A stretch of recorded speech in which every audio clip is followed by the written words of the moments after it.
Update muna nga tayo sa mundo ng basketball sa Gilas Pilipinas. Eto nga, breaking news, Gilas Pilipinas handang-handa na kontra Chinese Taipei. Samantalang sa Chinese Taipei naman, bad news. Bakit kaya? Ngunit bago nga tayo magpatuloy, huwag kalimutang mag-like, subscribe, pakipindot na rin ang notification bell para updated ka sa susunod kong i-upload. Pakipollow na rin ang aking Facebook page na Pinoy Viral Sports Official. Maraming salamat. Sa mga nagtatanong nga kung anong oras ang laban ng Gilas Pilipinas at kung saan mapapanood. So eto na nga, 2 AM. Bukas nga yan, Wednesday, August 6, 2 AM. Tapos mapapanood sa One Sport Plus, PBA Rush at sa Pilipinas Live, at malamang ay magkaroon din ng mga Facebook Live mamaya 2 AM, kaya abang-abang tayo.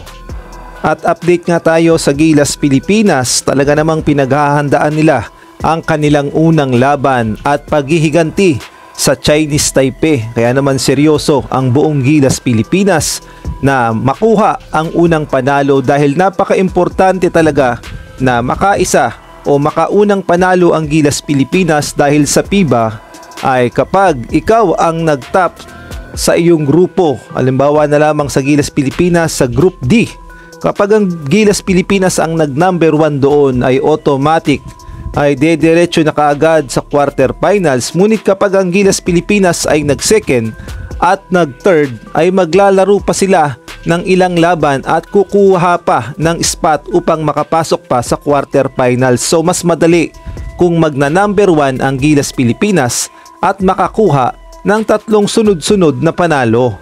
Samantalang ang New Zealand naman ay nakabuena mano na matapos pataubin ang Iraq kanina sa final score na 178, at ito ngang si Taylor Britt ang nanguna para sa Tall Blacks na umiscore ng 19 points, 7 rebounds, 4 assists.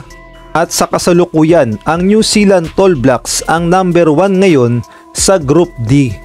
Kaya naman masasabi nga nating napaka-importante talaga na makabuena mano rin ng panalo ang Gilas Pilipinas kontra nga dito sa Chinese Taipei mamaya. Ngunit masasabi nating hindi rin magiging ganun kadali ang laban ng Gilas Pilipinas sa Chinese Taipei dahil hindi natin alam ang kanilang pwedeng gawin at kung anong klaseng game plan ang kanilang iniluluto upang paghandaan ng Gilas Pilipinas. At bukod pa doon ay may mga players sila, yung mga Hinton Brothers na bagong lineup o bagong kasama sa lineup nila. Kaya naman kaabang-abang talaga ang magiging laban ng Gilas Pilipinas kontra nga dito sa Chinese Taipei.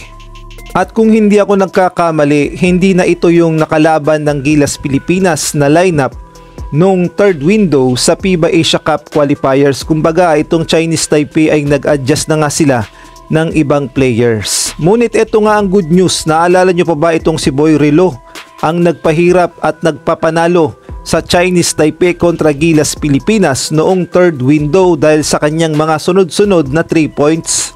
At ito nga ay si Chun Xianglu.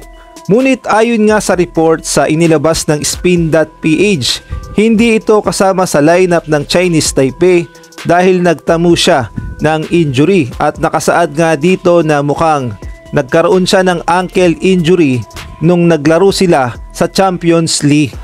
Kaya naman masasabi nating nabunutan ng tinik sa lalamunan ang Gilas Pilipinas dahil hindi nga maglalaro itong si Boy Lero at malaking advantage nga yan sa Gilas Pilipinas mamaya kontra sa Chinese Taipei. Kaya naman ipanalangin natin na makapanalo ang Gilas Pilipinas at mag number 1 sila sa Group D. Laban Pilipinas, puso.